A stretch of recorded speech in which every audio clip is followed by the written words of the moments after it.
Okay.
Srila Prabhupada ki Jai. Jai. Jai. Let's invoke auspiciousness by invoking prayers. Om Agyana Timirandasya Jnananjana Shalakaya Chakshurunmilitam Yena Tasmai Shri Gurave Namaha. Nama Om Vishnu Padaya Krishna Prestaya Bhutale Srimate Bhakti Vedanta Swamin Iti Namine. Namaste Saraswati Deve Gauravani Pracharine Nirvishesha Shunyavadi Paschatya Deshatarine. He Krishna Karuna Sindhu Dina Bandhu Jagatpate Gopesha Gopika Kanta Radha Kanta Namostate Tapta Kanchana Gaurangi Radhe Vrindavaneshwari Vrishabhanu Sute Devi Pranamami Hari Priye. Vancha Kalpa Taruvyascha Kripa Sindhu Vyaevacha Patitanam Pavanebhyo Vaishnavebhyo Namo Namaha. Jai Shri Krishna Chaitanya Prabhu Nityananda Shri Advaita Gadadhar Shrivasati Gaura Bhakta Vrinda. Hare Krishna Krishna Krishna Hare Hare Hare Rama Rama Rama Hare Hare. Please repeat after me. Om Namo Bhagavate Vasudevaya. Om Namo Bhagavate Vasudevaya. Om Namo Bhagavate Vasudevaya. Om Namo Bhagavate Vasudevaya. Om Namo Bhagavate Vasudevaya. Om Namo Vasudevaya. Okay. Do we have any questions from the old or new members before we begin today's session? From the previous class or even otherwise?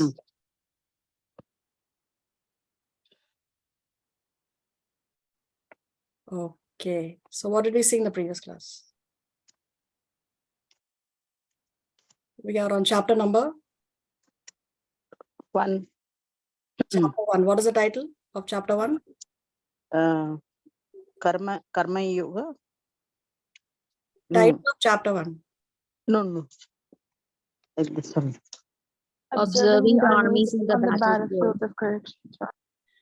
Yes, observing the armies on the battlefield of Kurukshetra. Okay. So what did we see? Has Krishna spoken in the Bhagavad Gita yet? No. He has not yet spoken, but has he made his appearance in the Gita yet? Yes. Yes, he has made his appearance, isn't it? Which verse is it?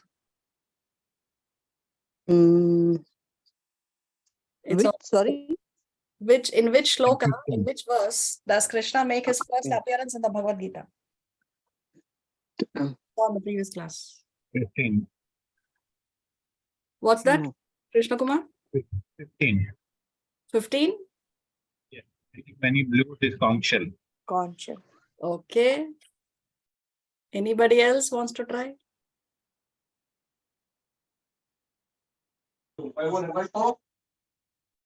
Huh? Text 14. Text 14. Yeah, actually it's text 14 because you see here, Krishna has made his appearance here. So he makes his appearance for the first time on chapter in shloka number 14. Now see, if you imagine, like a camera zooming in and out, the whole scene starts with Dhritarashtra. Dhritarashtra is in his palace with Sanjaya. And then Sanjaya begins to describe the war. So then the camera is moving its focus to the battlefield. And there first the focus is on Duryodhan going to his teacher. And then Duryodhan begins to describe the warriors on the opposite side. So then the camera is moving towards the warriors on the side of the Pandavas.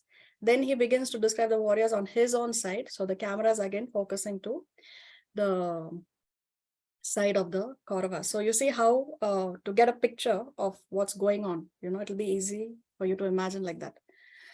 So anyway, so Krishna makes his first appearance on 14. See, normally if you want to watch, when you see a Bollywood movie, the first appearance of the hero of the movie is an indication of what is the character of the hero. For example, if he's an action hero, it's an action film, then how will the first appearance of the action hero be in the movie? It'd be most probably in an action scene where he's coming to rescue probably the heroine, like that it is mostly. And if it's a romantic hero, then he will make his appearance as a young, youthful, energetic boy with chocolatey looks like that, So the first appearance of the hero in the movie is an indication of what kind of a person is the hero in the movie. So if you see Krishna's first appearance in the Bhagavad Gita is where is he sitting? On the chariot of Arjuna's. Yeah, he's sitting on the chariot. And what position has he taken? He's a chariot man. He's a chariot driver, isn't it? So it's a subordinate position that he has taken. He's taken the role of a driver. His first appearance in the Bhagavad Gita is as a driver, as a subordinate position. So what does that indicate about Krishna?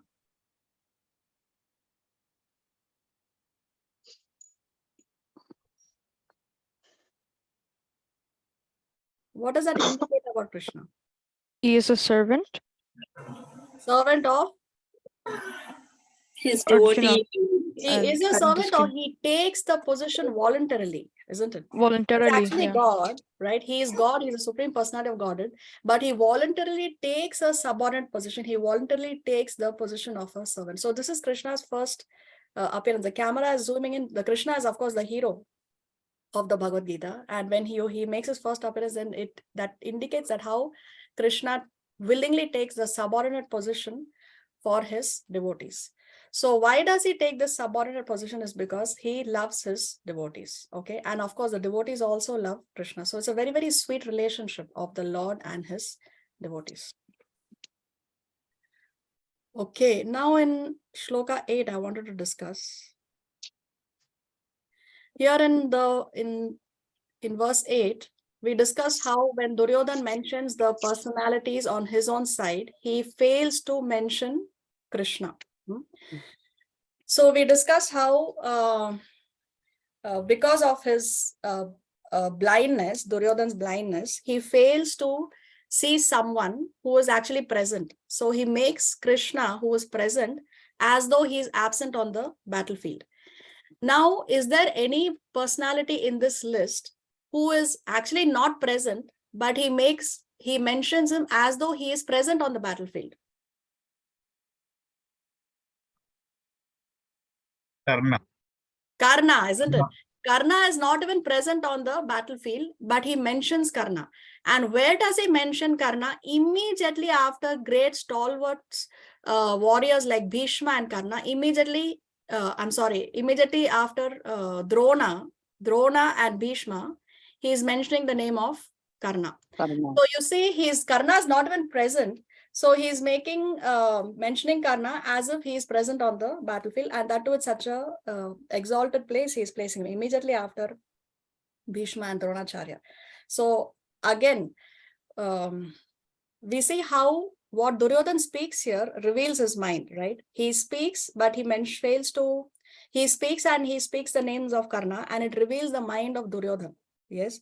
But sometimes what we speak reveals our mind, yes, but what we don't speak also reveals our mind. So he has failed to mention Krishna. That also reveals the mind of Duryodhana, how he sees Krishna as inconsequential, and how he mentions Karna, who's not been present, but he gives him a lot of importance. Okay. So what we speak reveals our mind, and what we don't speak also can reveal our mind. Okay. So these are a few things I wanted to discuss. Today we have to start from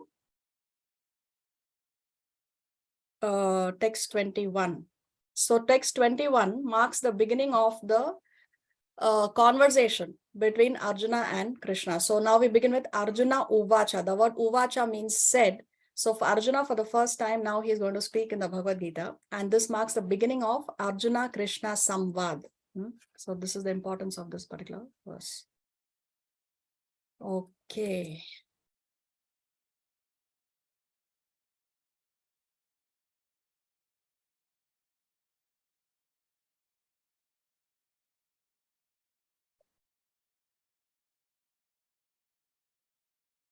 Let's go to our presentation.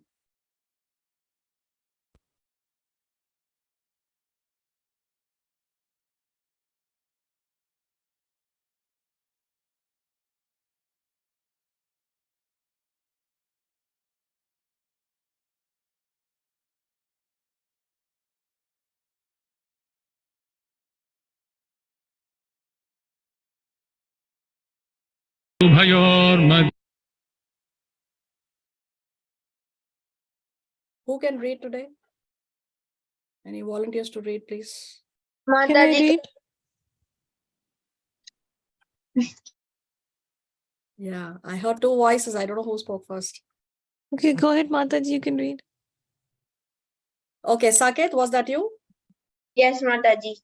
Yeah, okay. Mataji, should I read the translation? No, not yet. One second, I'll let you know. Okay, so here we have verses 21 and 22 clubbed together.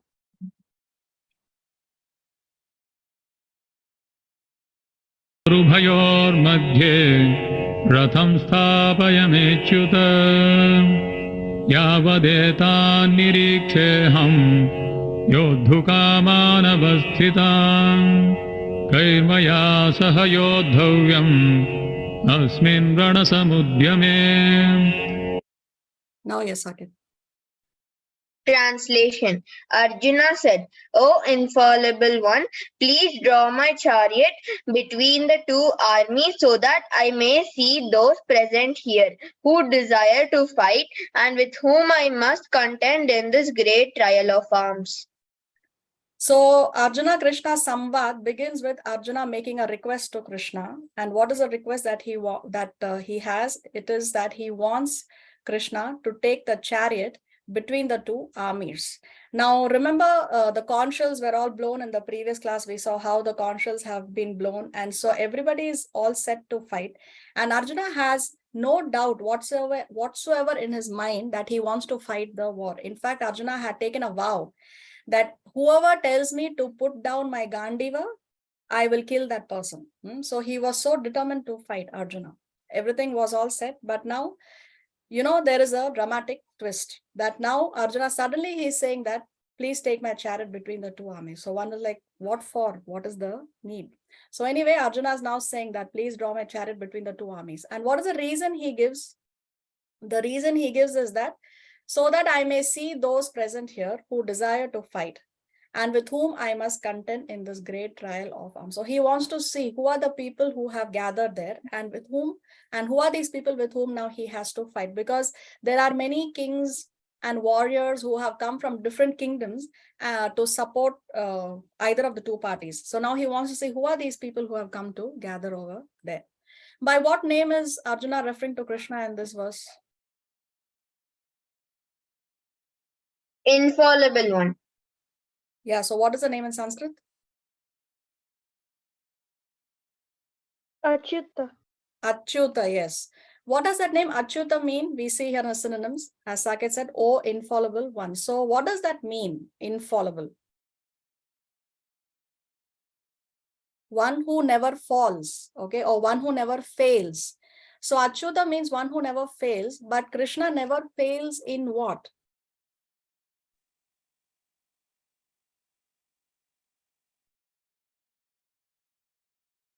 In fight? In fight, okay. More answers? In helping his devotees. In helping his devotees or in showing affection to his devotees. So actually, I forgot to come here. I should have started with this slide. This section is subtitled as Krishna as Bhakta Vatsala. Bhakta means devotee. Vatsala means the word Vats. Vatsala is a combination of two words, Vats and La. La means to Vatsala. bring. Vats means? Who is near to the heart. Yeah, Bhakta Vat. Okay. So Vatsala means one who's dear to the heart. But the word Vats, what is the literal meaning of the word Vats?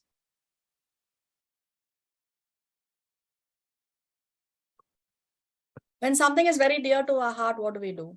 If you give a child a toy which the child likes very much, immediately what will the child do? What's Play with it. Hug it. Huh? Hug it. Hug it, isn't it? Hug it. So the child brings the toy close to the chest, isn't it? When something is very dear to us, immediately we'll bring the Hug object it, close yeah. to our chest. No, the mother also hugs the child. So when the mother is feeling loving affection, she brings the child to the chest. So the word Vats means chest and La means to bring. So Vatsala means to bring close to the chest. So that means what? Bring close to the heart, because we know where the heart is situated. So Bhakta Vatsala means Krishna is that personality who keeps his devotees very close to him, very dear to his heart. Okay, that's Bhakta Vatsala. Now, what feature of Krishna? Why is this title Bhakta Vatsala? Why is this? Why are we using the word Bhakta Vatsala here? What activity of Krishna is showing that he is Bhakta Vatsala? Because he's riding the chariot of Arjuna. So he Yes. is Yes, exactly. He has taken the subordinate position of becoming the driver of Arjuna, isn't it? For the sake of his devotees. So that shows that Krishna is Bhakta Vatsala. Okay. And therefore, so Arjuna knows that Krishna will never fail in affection towards him. So therefore, he's referring to Krishna as Achyuta. He is infaillible, one who will never fail in affection to his devotees. Now, what could be the reason that Arjuna has asked Krishna to move the chariot amongst the armies? Srila Prabhupada explains in the purport that Arjuna was forced to fight against his wish. So it's not that Arjuna has gone into the war because Arjuna wants to go into the war, right? It's against his wish, but he had to do it because of the circumstances, because of Duryodhana's obstinacy. Remember, Duryodhana was not ready to give him even 5 villages. And then the other reason, anxious. He was anxious to see who were the leading men who have come with a desire to fight to please Duryodhana. See, birds of the same feather flock together, isn't it? So Duryodhana is evil-minded. So those who have come to support Duryodhana, they also must be evil-minded. So therefore, he's anxious to see who are those people who have come to support Duryodhana, and to see how much they were bent upon fighting. Then to estimate the strength which he had to face. So he wants to see what are the kind of warriors that he has to face and what is their strength, So as a warrior, he wants to estimate the strength, although he is confident of victory. There is no doubt in Arjuna's mind that he is going to emerge victorious at the end of the war because he has full faith in Krishna. There was no question of a peacemaking endeavor on the battlefield. So there is no question of peacemaking endeavor. Why? Because Krishna has already gone before the war as a peace messenger, asking only for 5 villages. So they did not accept. The Kauravas did not accept. Therefore, now there is no question of any peacemaking endeavor. Okay, let's go to 23. योत्स्यमानानवेक्षेऽहम् य एतेऽत्र समागताः धार्तराष्ट्रस्य दुर्बुद्धेः युद्धे प्रियचिकीर्षवः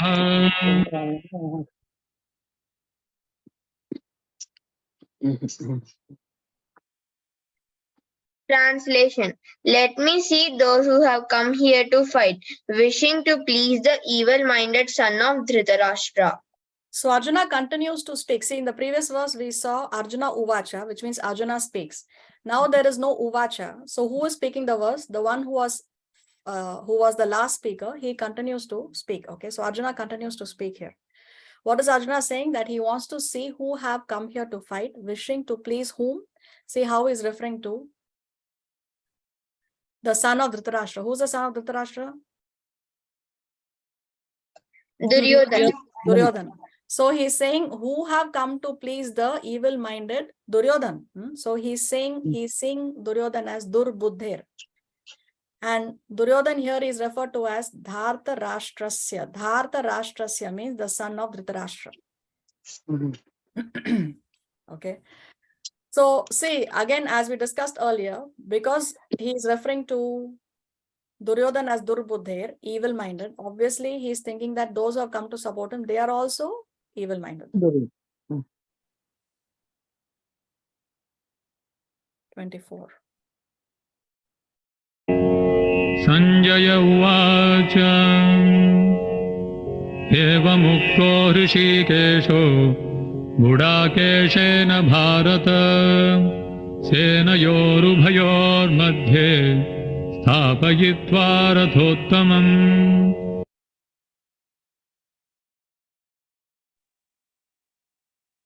Translation? Sanjaya said, O descendant of Bharata, having thus been addressed by Arjuna, Lord Krishna drew up the fine chariot in the midst of the armies of both parties. So who is speaking this verse? Sanjaya. Sanjaya is speaking it to? Dhritarashtra. Yes. So he is now describing the scene to Dhritarashtra. So what is Sanjaya saying that after Arjuna said this to Krishna, what did Krishna do? He drew up the fine chariot in the midst of the armies of both parties. So Krishna is following the instruction of Arjuna. See, this Arjuna-Krishna Samvad begins by Arjuna telling Krishna, you do what I want you to do.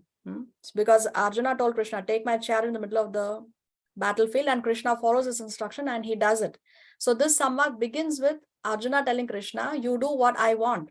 And it ends with, in the 18th chapter, you will see at the end, Arjuna tells Krishna, okay, so because Krishna speaks the Bhagavad Gita, and then Arjuna accepts the instructions of Krishna. And therefore, then Arjuna tells Krishna that, yes, I will do whatever you want me to do. So this is how it starts and this is how it ends. Okay. By what name is Arjuna referred to in this verse? Gudakesha. What does that name Gudakesha mean? Conqueror of sleep. Conqueror of sleep. Now, does that mean that Arjuna doesn't sleep? What does that actually mean? Conqueror of ignorance. Exactly, conqueror of ignorance, because one who is in the mode of ignorance or in tamoguna, one of the characteristics of that person is that he loves to sleep. So here, when Arjuna is referred to as Gudakeshana, it means that Arjuna is one who has conquered ignorance. Arjuna is not in the mode of ignorance. In which mode is Arjuna? Is he in the mode of goodness, mode of passion, or mode of ignorance? Or he is beyond the three? Beyond the three. He's beyond the three modes, because remember, Arjuna is a pure devotee. He's even beyond the mode of goodness. He's in the mode of transcendental goodness. It's called as a Shuddha Sattva stage. He's not in the Sattva Guna, he's in the Shuddha Sattva stage. So, of course, he's much beyond ignorance. By what name is Krishna referred to here? Rishikesh. Rishikesha. What does that name mean? Master of senses. Master of the senses. So why is Krishna referred to here as a master of the senses? Because Krishna is a master of the senses, he understands what is going on in Arjuna's mind. He knows very well what is Arjuna thinking. So he can understand Arjuna's purpose, why he wants him to draw the chariot between the two armies. See, something like this, the scene is. You can see the four horses, Krishna and Arjuna on the chariot, and you can see the flag with Hanuman. Is there, see, in the previous class, we discussed signs of victory. Is there Yeah. anything in this photo which is an indication of a sign of victory, but we did not discuss it in the previous class? Because it is not mentioned in the verses, we did not discuss it. But is there something in the photo that is an indication of the sign of victory?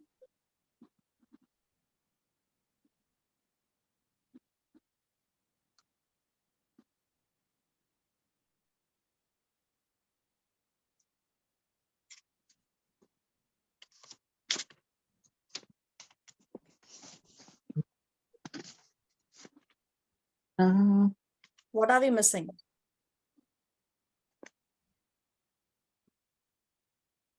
No, sir.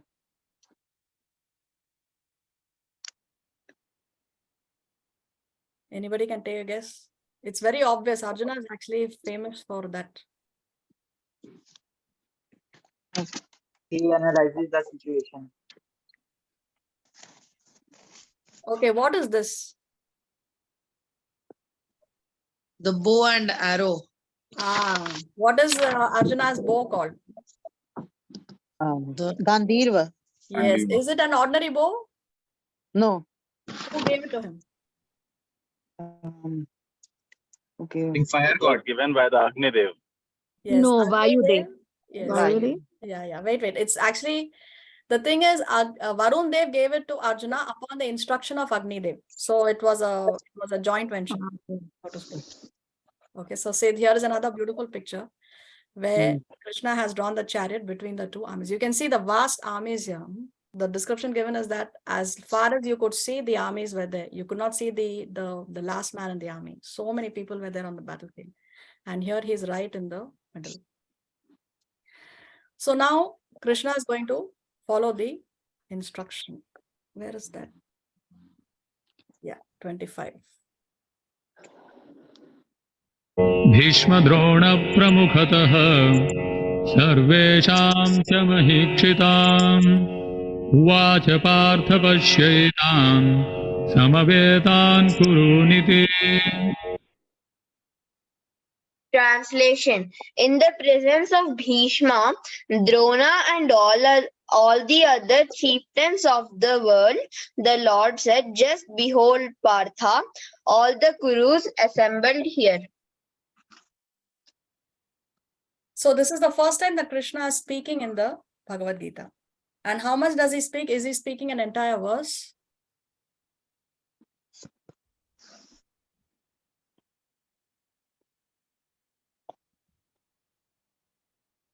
Krishna is speaking only one line in this verse. What is the one line that Krishna is speaking? Just behold, Partha, all the Kurus assembled here. Just behold means just see. So what Krishna is doing here is, see, there are so many warriors, no? Hundreds and thousands of warriors are there on the battlefield. And where does Krishna exactly station his chariot? Bhishma Drona Pramukhataha. Right in front of where Bhishma and Drona are there in the army. That's where Krishna takes and he stations the chariot. Why do you think he does that? Because he wanted Arjuna to take the blessings of Bhishma and Dronacharya. Okay, anybody else wants to try?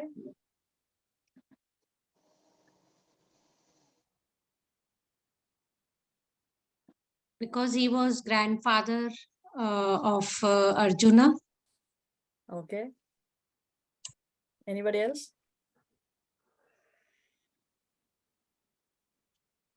He wants Arjuna to see Bhishma Pita and Dronacharya. He purposely wants him to see Bhishma and Drona, but why?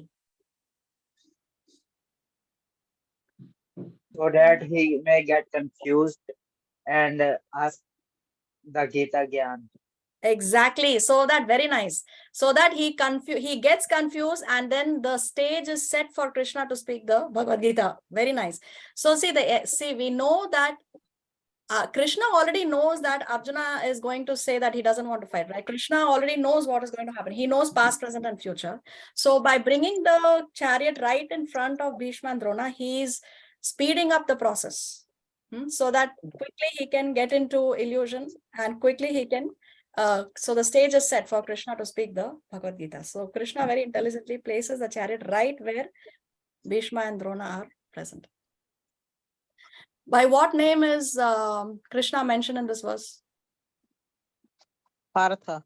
Partha. What does the word Partha mean? Friend. No. No. Is there in the synonyms? Son of Son of Pritha. Son of Son of Pritha. Pritha. Yes, son. Pritha. Pritha is another name of Kunti. So Krishna is referring to him as Partha, son of Pritha. So what does that indicate? It indicates that actually, Arjuna, I am pulling your chariot because you are the son of Pritha. Because he is his very dear to him. He's actually his. So he's saying, because you are Partha and you belong to such a great family, therefore I am pulling this chariot for you. Is Krishna going to pull the chariot of Duryodhana? No. No. Why? Because Duryodhana is not a devotee, right? Devotee. But what is Pritha? Pritha is a name of Kunti. Kunti. Okay. Therefore, he is called as Partha. Let's go to 26. तत्रापश्य स्थितान् पार्थः पितॄनथ पितामहान् आचार्यान् मातुलान् भ्रातॄन् पुत्रान् पौत्रान् सखींस्तथा श्वशुरान् सुहृदश्चैव सेनयोरुभयोरपि. Translation. There Arjuna could see within the midst of the armies of both parties his fathers, grandfathers, teachers, maternal uncles, brothers, sons, grandsons, friends, and also his fathers-in-law and well-wishers. So what is Arjuna seeing now? He's seeing in the midst of both the parties. So he's looking at both the parties, okay? He's not only looking at one. So both the parties he's seeing. What is he seeing? Fathers, grandfathers, teachers, maternal uncles, brothers, sons, grandsons, friends, fathers-in-law and well-wishers. So who are actually these people? Here is a list. So see, he's not differentiating between his own brother and the sons of Dhritarashtra. He's not differentiating between his son and the son of Duryodhana because he's seeing his sons on both the sides. You see, this is in sharp contrast to how Dhritarashtra was seeing the sons of Pandu. How Dhritarashtra, in the first verse, we discussed how Dhritarashtra is differentiating between his own sons and the sons of Pandu. Whereas Shastra says that you do not differentiate between your children and the children of your brothers. So see, Arjuna is not differentiating. He is seeing in both the parties, he is seeing brothers, seeing sons, grandsons, right? So he is not differentiating like how Dhritarashtra was differentiating. So here is a list. Let's read this list, Sakit. Fathers contemporaries. Bhurishwara, grandfathers, Bhishma and Somadatta, teachers, Dronacharya and Kripacharya, maternal uncles, Salva and Sakuni, brothers, Duryodhana, Vikarna and others, sons, Lakshman Kumar and others, friends, Ashwathama, fathers-in-law, Drupada, well-wishers, Kritavarman. This word best implies to Krishna. Shantanu, Bahlika, Shantanu's elder brother, Bhishma, Chitrangada, Vichitravirya, Somadatta, Dhritarashtra, Pandu, Bhurishwara, Duryodhan plus brothers, 5 Pandavas. So this actually indicates, because see, Shantanu is the father of Bhishma Dev. And Shantanu's brother was Balika. So he was also there in the war. So it's like, you know, that generation here, the corresponding generation here. Balika's son was Somadatta and Somadatta's son was Bhurishwara. So Bhurishwara is on the level of Dhritarashtra and Pandu, like that. So you can see all these people he is seeing. Who is actually giving this list in the Mahabharata? Krishna is giving. Krishna is giving? Who is the I think speaker? To Arjuna. Must be Sanjay here because he was Sanjaya, Sanjaya. exactly. It is Sanjaya who is giving this list because Sanjaya is describing to Dhritarashtra what is it that Arjuna is saying. Later, Arjuna himself will again repeat the list. At that time, Arjuna himself will speak. This is spoken by Sanjaya. So this is a 6th generation get together. Okay, 6 generations have come together. See, even grandsons are there. Here he mentions even grandsons. So the names are not there. We don't have the names of the grandsons. But yes, Abhimanyu's child was still in the womb.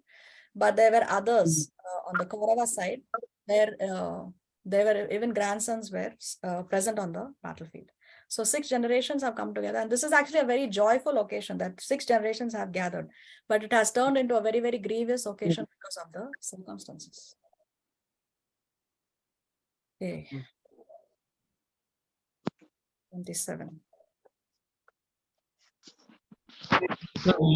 कौन्तेयः सर्वान् बन्धूनवस्थितान् कृपया परयाविष्टो विषीदन्निदमब्रवीत्.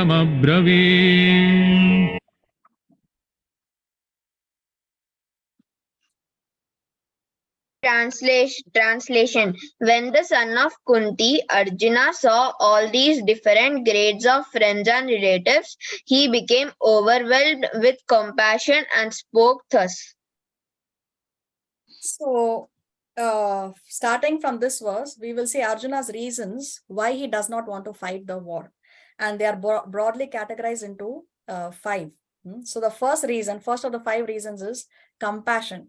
See here, he is becoming overwhelmed with compassion. Why? Because what did he see? What is he seeing? He's seeing all these different grades of friends and relatives. He's seeing everybody as his own people now. See, he's seeing them as Sarvan. Everyone is Bandhun. Everybody is his family. Everybody are his relatives. Previously, how he was seeing Durbuddher, he said, no, the evil-minded sons of, who have come to support the evil-minded son of Duryodhan. Now, he is seeing everybody as Bandhun. Now, he is seeing everybody as relatives. Now, that conception of evil-mindedness has gone. And now he's seeing everybody as his own family.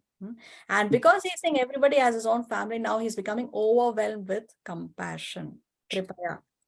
See the word here, kripaya. So he's feeling compassion. How much kripaya? Paraya, of a high grade, lot of compassion. And that compassion is so much that avishto. Avishto means he's becoming completely overwhelmed by seeing that. So here we have the 5 categories. First reason is compassion. And as we proceed, we will see the reasons. Okay, so this compassion reason continues in this verse and the upcoming verses. Arjuna uvacha drishtvam swajanam Krishna yuyutsum samupasthitam sidanti mama gatrani mukham cha parishushyati. Arjuna said, "My dear Krishna, seeing my friends and relatives present before me in such a fighting spirit, I feel the limbs of my body quivering and my mouth drying up." So what is the result of his feeling compassion? Now it's beginning to affect him physically, right? The limbs of his body are quivering and his mouth is drying up. So it's having an effect on his physical body. Again, he is seeing everybody as friends and relatives. He uses the word swa janam, drishtve mam. Drishtve means drishti. After he sees, ma means I. So after I see, swa janam, he's saying, after I see all these my own people, all my relatives, my own people, my friends, then what's happening to him? The body is physically beginning to react. So we read about Pratyaksha Praman in the first class. What is Pratyaksha Praman? Is when we gather information through the senses. Now Arjuna has seen, right? So through his vision, through his eyes, he has gathered some information. What is the information that he has gathered? That all these are my own people. So he's using Pratyaksha Praman. So say by using this Pratyaksha Praman, he has come under illusion. You see how he was all set to fight and fulfill the duties of a Kshatriya, fulfill the instruction of Krishna, please God Krishna. But now Pratyaksha Praman has put Arjuna under illusion. But did Arjuna come out of this illusion? Yes, he did come out of the illusion because he took the shelter of Shabda Praman. Because he surrendered to Krishna, he asked Krishna, please instruct me, please guide me. What is it that I should do? Therefore, now Shabda has taken him out of illusion. So we discussed how Shabda is most important, isn't it? So we see how Shabda took Arjuna out of illusion, but Pratyaksha actually put him under illusion. Now, that doesn't mean that we should never rely on Pratyaksha Praman. For example, if I see somebody cheating in an exam, I will not say, oh, I saw him cheating, but Pratyaksha Praman, I cannot rely, therefore he did not cheat. No. It can be a valid reason to acquire knowledge, but it is not the only reason. Okay. Not the only reason. So therefore, Shabda is always more important than Pratyaksha. So Pratyaksha should be subordinate to Shabda Praman. Do not treat Pratyaksha Praman as all important. It may also be incorrect.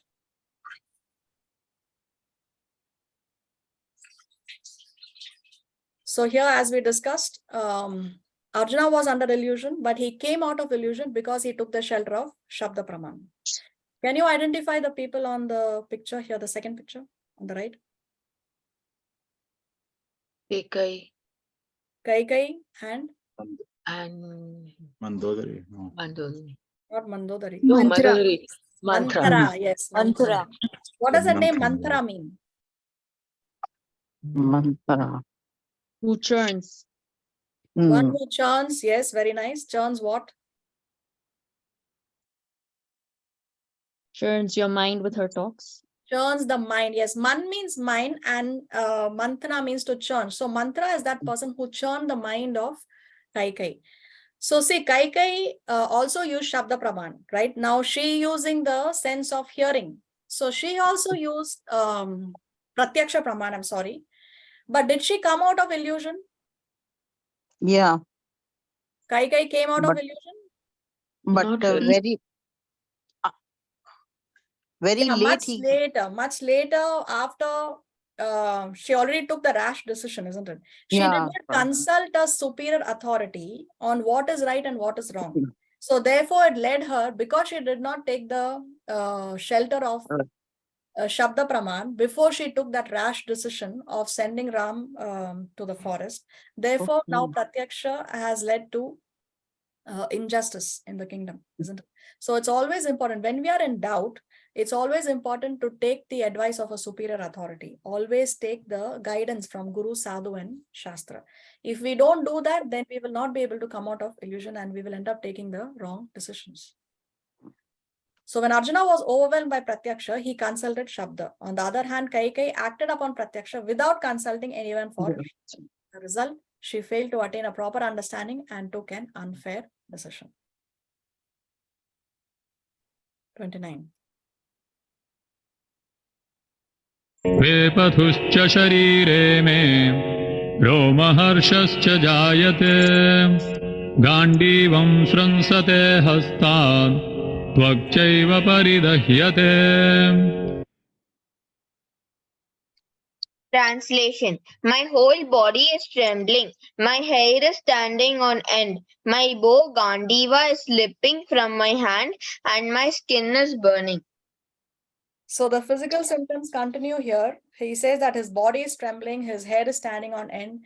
His bow Gandiva is also slipping from his hand. Remember, he had taken the vow that anybody who tells me to put my Gandiva down, I will kill him. But now, even though he does not want it, the Gandiva is starting to slip down from his hand. See, when we are very shocked, or when we are very much in anxiety, then we lose our physical capabilities. In Bollywood movies, you'll see, there's some shocking news and the woman will drop the plate or drop the puja thali like that.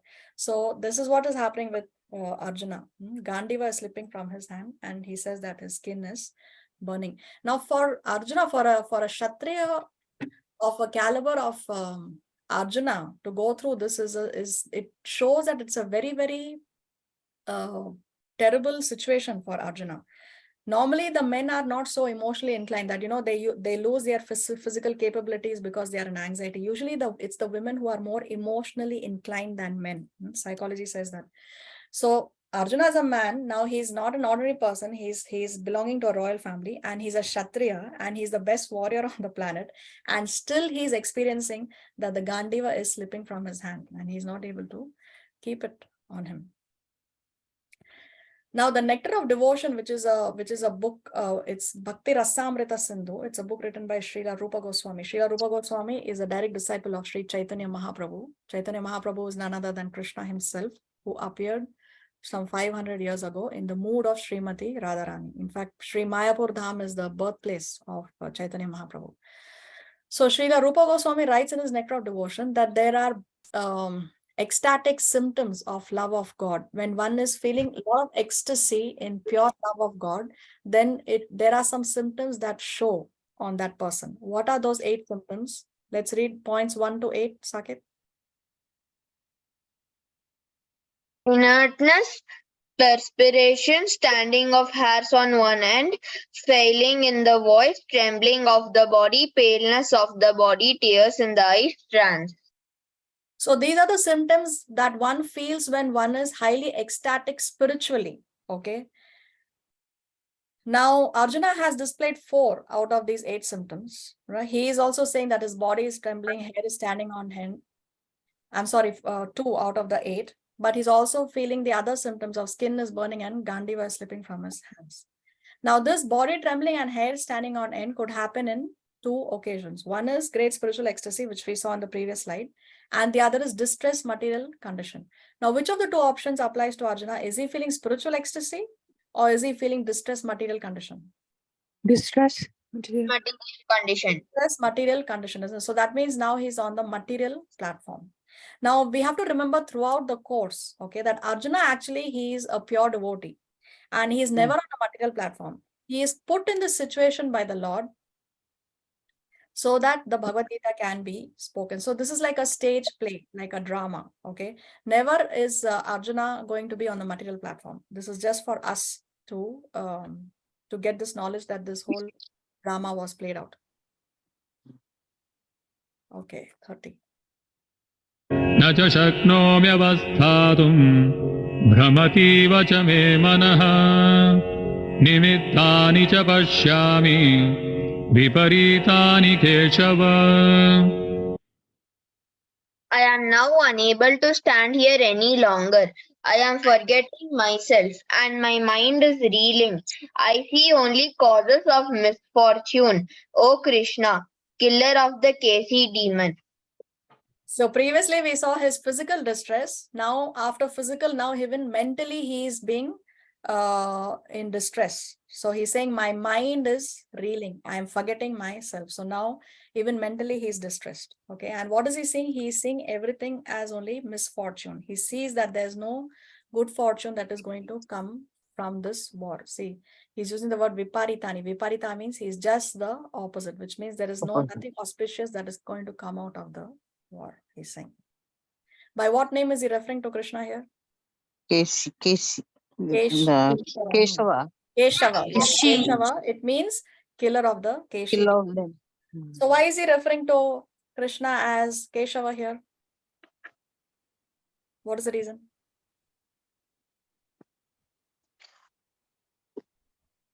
What could be the reason? Maybe what he said, that I can see only cause of misfortune. Okay, so what the word Keshava can do here? What's the context? See, when we call somebody by a particular name, it has a particular effect on the person we are calling out to, and also it reveals the mind of the person who's calling out the name. For example, if I call someone my dear friend, so it reveals what I think about the person, and also it has a nice positive effect on that person whom I'm calling out to. But if I refer to someone as, oh, you foolish man, so then it has another effect on that person, and it also reveals what I'm thinking about that person, isn't it? So whenever Arjuna and Krishna call each other by different names, there is a reason behind it. So why Keshava here? What is the context? Probably he feels there will be a lot of death and on both ends. Okay, your voice is breaking. I couldn't get you. Maybe he feels on both the end there will be a lot of death, people lives lost because of that. Okay, anybody else wants to try?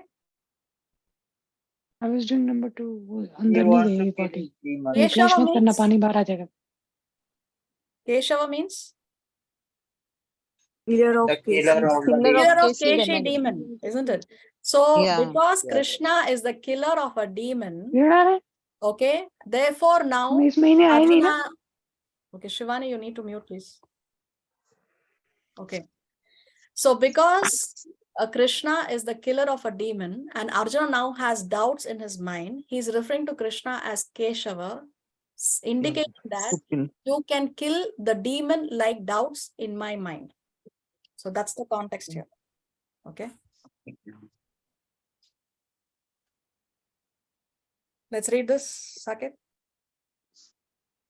Arjuna's further symptoms. Unable to stand any longer, forgetting himself, mind is reeling.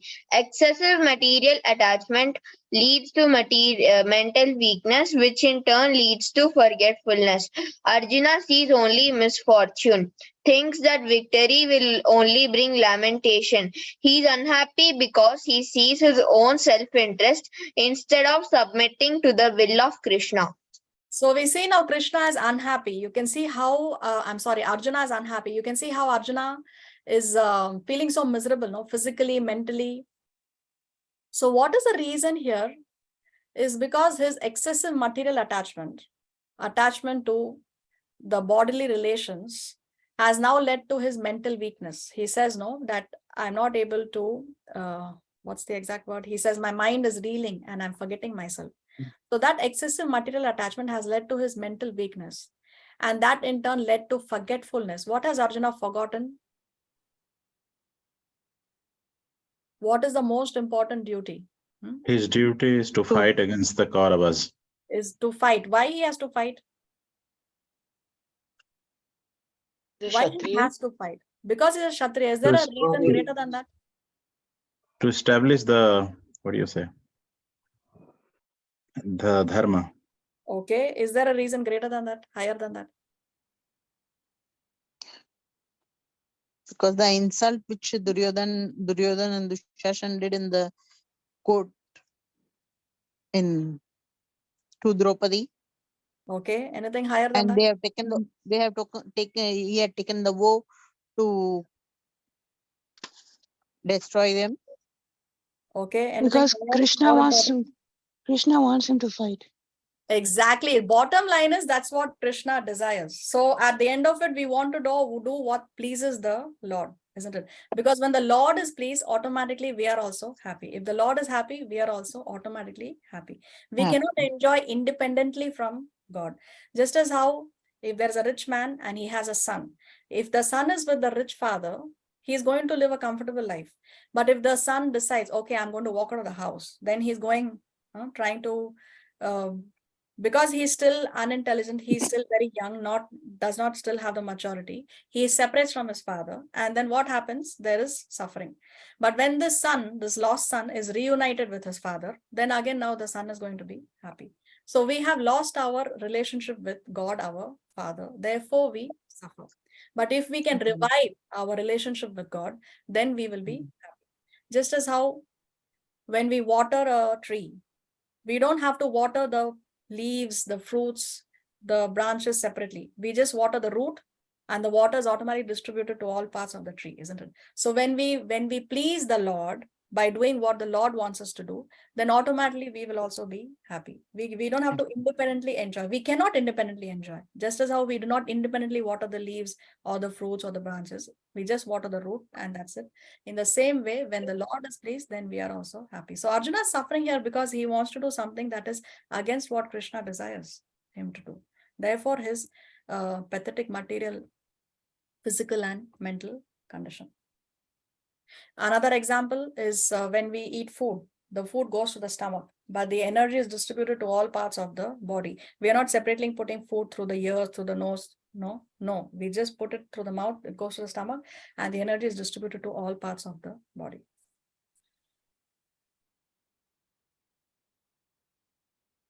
So here is a summary of what Arjuna is feeling. And just look at Arjuna's condition here. His Gandiva is down.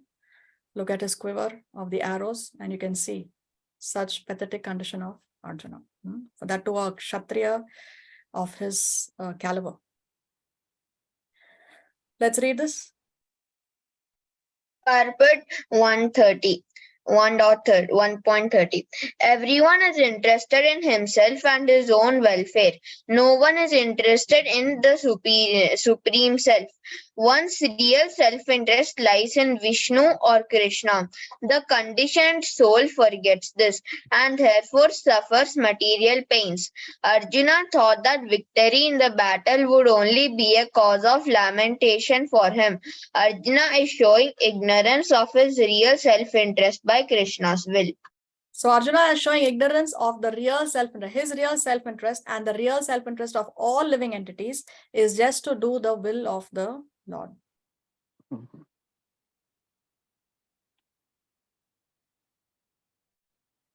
See, every living entity generally thinks about himself and his own welfare. Therefore, there is suffering. But the real interest of every living entity, because we are parts and parcels of the Lord, is to please the Lord, Krishna or Vishnu Tattva. So this we have to remember. As long as we are serving the Lord, when we serve the Lord is because we love the Lord. We are not going to serve someone we don't love. So service itself is an indication that we love the Lord and we please the Lord. Therefore, the Lord automatically will take care of us. Just like he has done to so many devotees. He did to Arjuna, he did to Prahlad, he did to Dhruv. So many examples are there in the Bhagavatam. See, we may have a lot of material achievements. We may be the richest person on the planet, but still that achievement is only a zero. We may be the most beautiful, the most good-looking person on the planet. That achievement also is a zero. We may be the most intelligent person, the most intellectual, the one with the highest IQ on the planet. Still, that is a zero. So whatever we achieve, or we may be the most famous personality. Nobody is more famous. The greatest number of followers we have on social media. Still, what is the use of that achievement if we are not going to use it to please the Lord? So whatever we achieve materially is just zeros. We are only accumulating more and more zeros when we accumulate more and more material achievements. But when we bring the Lord in the center of our lives, when we use our talents, our wealth, our beauty, our intelligence in the service of the Lord, now there is meaning to all those zeros because now we are adding a 1 before the zeros. Srila Prabhupada explains this in the pulpit. When we throw a stone on still water, then it creates concentric circles. Never will one concentric circle clash with another concentric circles. So when we put one center in the life, that's Krishna, or when we put the Lord in the center of our lives, then there is no clash. Then everything else is taken care of. Our finances, our family, our relationships, our jobs, the boss, children, everything is automatically taken care of. Never the concentric circles are going to clash. Never will there be a clash of interest in any other field. But when we try to throw many stones on that still water, then many concentric circles are formed and these concentric circles start to clash with each other. So when we have too many centers, when we give equal importance to even money and even to wealth and even to family, even to relationships, then there is going to be a clash. So we have to use our intelligence and see whom we are going to put in the center of our lives. So this is, of course, Keshava, expected to remove Arjuna's demon-like doubts from the puppet. Now, question. Would Arjuna have been better off not going on to the middle of the battlefield? Let's take a poll. What do you think? You can answer the poll. Because we saw when Arjuna went to the middle of the battlefield, now you can see his condition. He's physically weak, mentally upset. So was it a poor choice to go to the middle of the battlefield? Would it have been better if he had not gone to the battlefield? Yes or no? Please answer. Can you see it?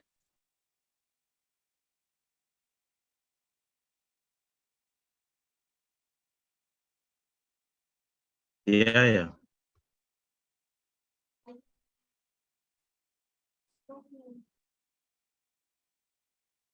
So what is your take on this?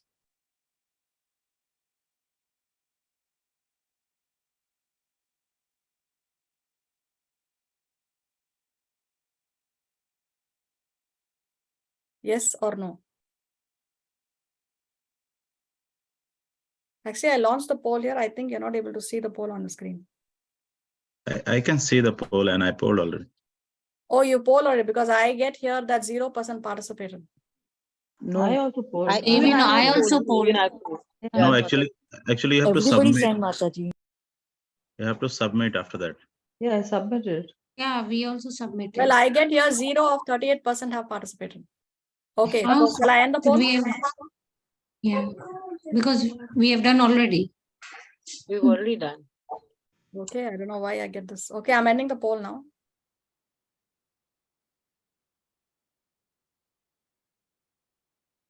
And I'm sharing the results. Can you all see the results? Yes. Yeah. I cannot see it on my screen. It's Okay. 69% no, Yeah. 17% said yes, and 14% both yes and no. Okay, so those who said yes, why do you think so?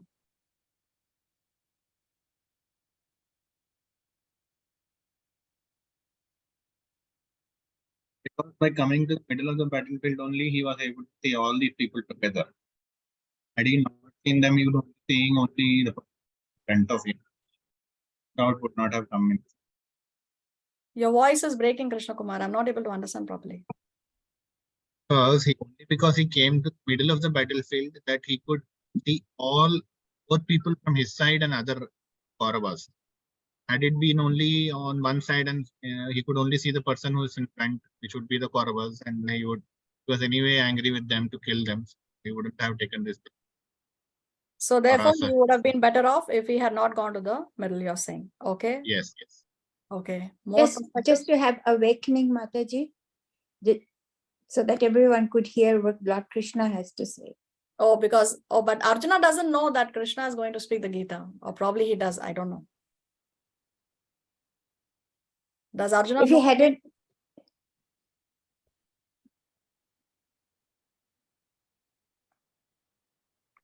Because Arjuna has been put under illusion by Krishna.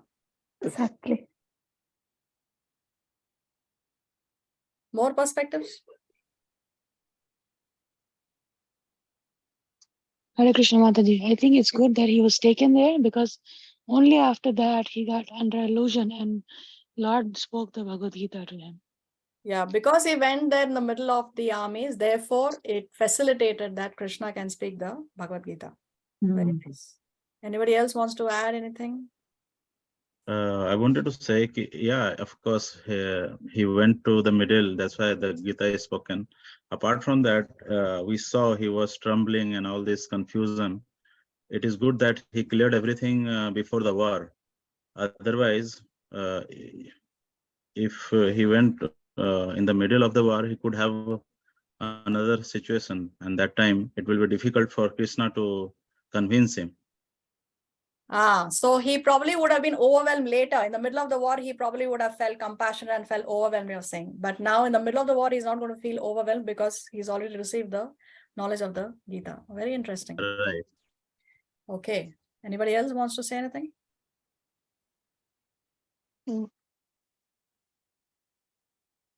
Okay, let's see what we have here. Immediately, maybe not. He might have avoided the agony or postponed it till later, as Ranjit just now said. So immediately, maybe yes or maybe no. We don't know because probably later he could have felt also compassion. But for the long run, ultimately no, because by doing what he did, he got the Gita wisdom. And not only he got this wisdom of the Gita, all of us, all of humanity has got this wisdom. Okay, let's go to 31. न च श्रेयोनुपश्यामि हत्वा स्वजनमाहवे न काङ्क्षे विजयं कृष्ण न च राज्यं सुखानि च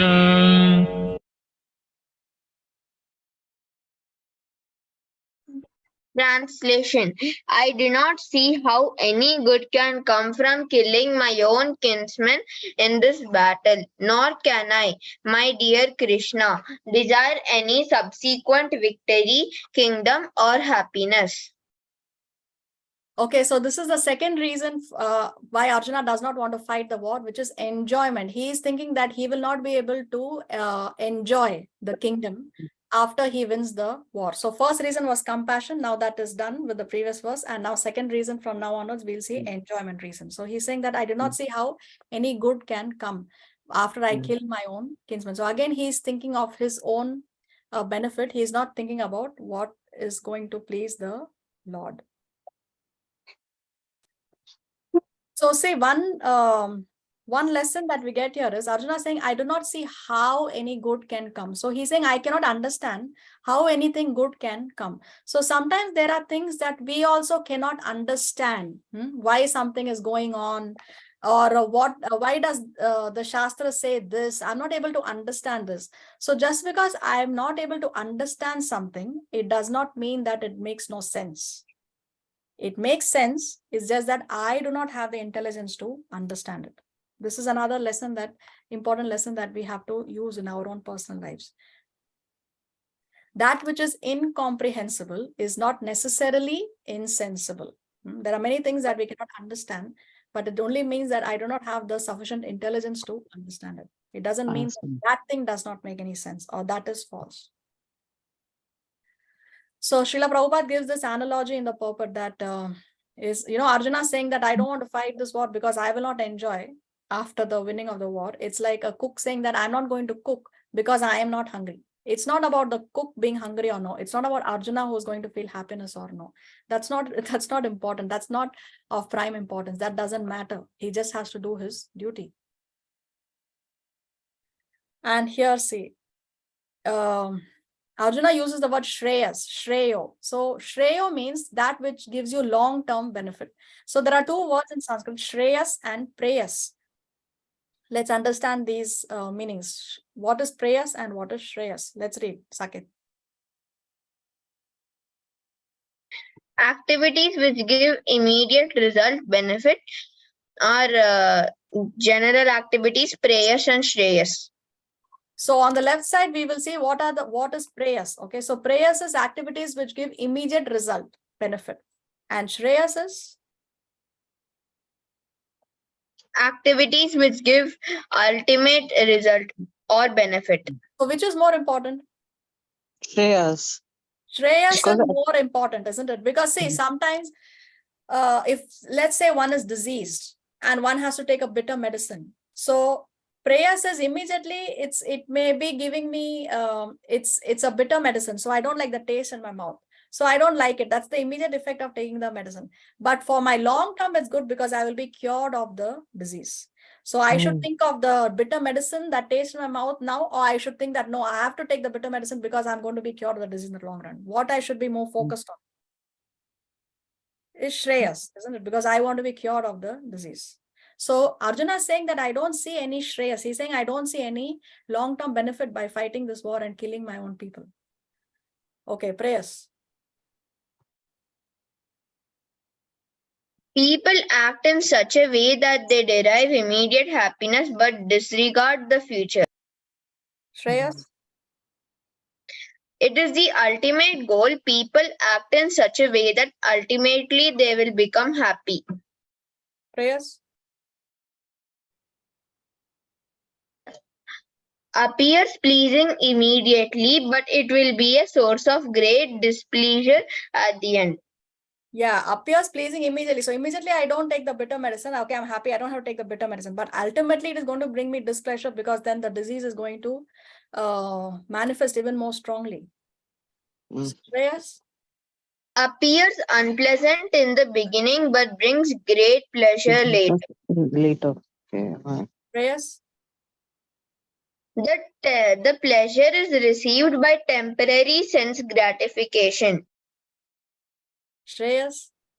The pleasure is received by sacrificing immediate gains in favor of long-term spiritual ones.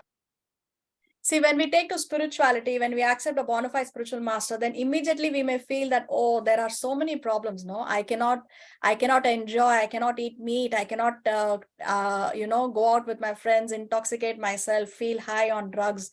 All that is personal sense gratification.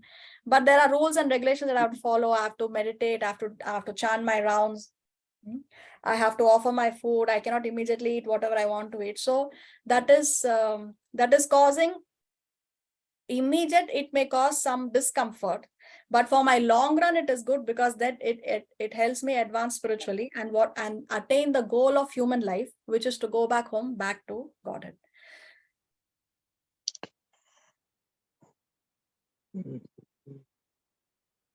Prayers? People are in the bodily concept of life. Yeah, people who are in the bodily concept of life, they are more focused on prayers, that which will make me enjoy materially. What are my bodily comforts? What is that movie? Zindagi na milegi dobara. So do what you want to just enjoy yourself. No? But Shreyas, people have spiritual understanding. Next, prayers. Prayers is for unintelligent people and children. Prayers is for the most intelligent people. See, mostly children are, what is the mentality of a child, or what will give me benefit immediately, that I will do. I like to watch TV, I don't want to study. But a more mature student, after the child grows, then the child, okay, understands that, okay, I have an exam, so I have to study. Therefore, I should not watch so much television or not watch any television. My exams are going on. So the more intelligent people will choose Shreyas, the less intelligent people will choose prayers. Prayers.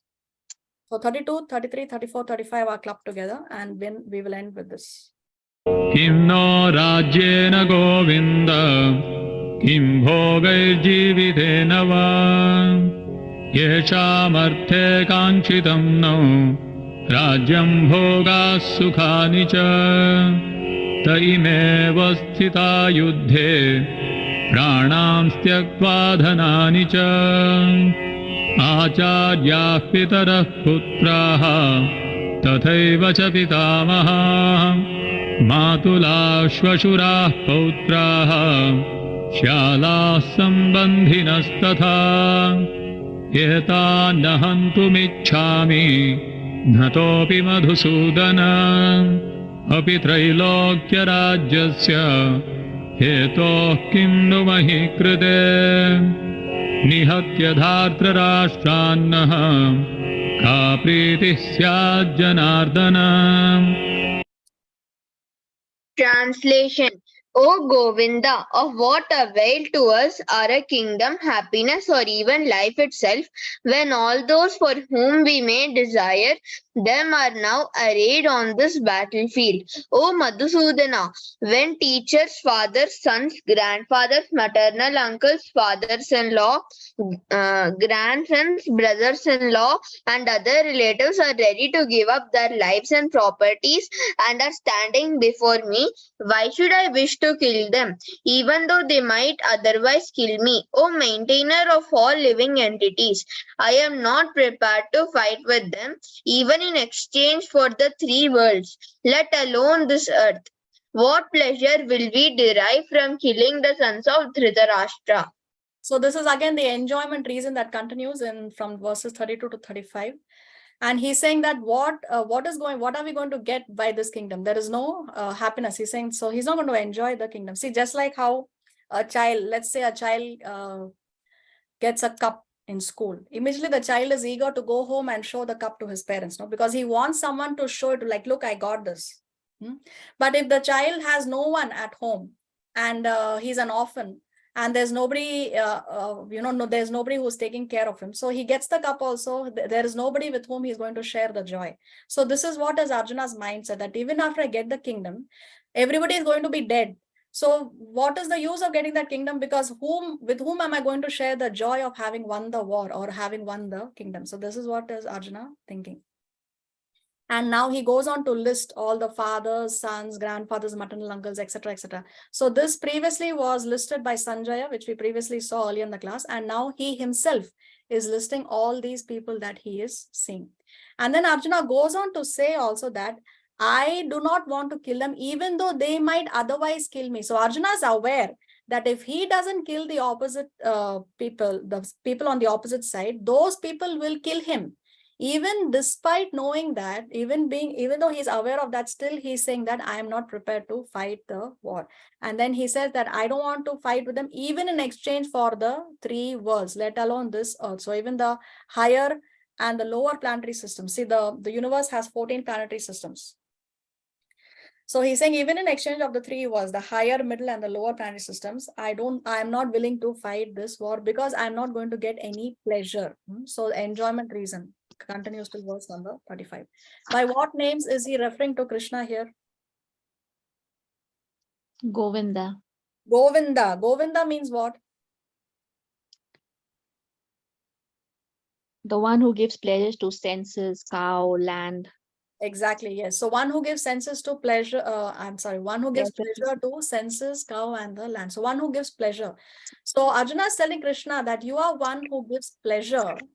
So why are you asking me to do something that is not going to give me any pleasure? So therefore you don't do that because you are Govinda. You are supposed to give pleasure. Don't ask me to engage in a war that is not going to give me pleasure. Therefore he's referring to him as Govinda.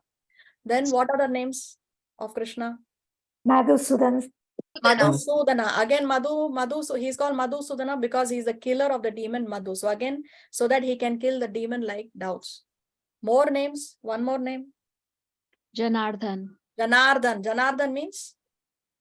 Maintainer of all living entities. Yes, he is the maintainer of the living entities. So he's saying, so Arjuna is telling Krishna that you are Janardhan, you are the maintainer of the living entities. How are you asking me to kill them? You're supposed to maintain them, protect them. How are you telling me to kill them? So therefore, he's referring to him as Janardhana. Okay, so with this, we'll stop today's class. Krishna willing, we will finish up the chapter in the next session. Here we have photos of what I previously described. When you water the root of the tree, automatically the water is distributed to the rest of the trees. When the food goes to the stomach, automatically it is distributed to the rest of the. So we'll see 36 in the next class. Srila Prabhupada, Srimad Bhagavad. Thank you, Mataji. Jai Shri Ram Mataji ki Thank jai, you. Shri Bhagavad Gita ki jai, Srila Prabhupada, Srila Gurudev ki jai, Jai Pataka Maharaj ki jai. Thank you. Koti Thank koti you so dandavat much. pranam, Mataji. Hare Krishna. Thank you very much for Thank your you, assistance. Mataji. Thank you. Hare Thank Krishna. you. Hare Krishna Mataji. Thank you. Hare Krishna. Hare Krishna Mataji, thank you. Do we Hare have any Krishna. questions? Thank you. Hare Krishna. Thank you. Thank you. Do we have any questions before we sign off? Doubts regarding today's class or even otherwise?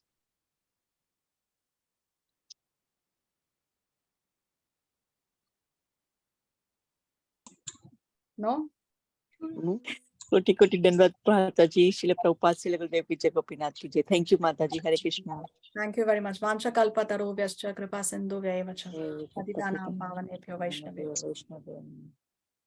Koti Vaishnavim ki jai, Srila Prabhupada ki jai, Shri Bhagavad Gita ki jai, Jai Shri Ram Mataji ki jai. Thank you, Mataji. Jai. Jai Jai.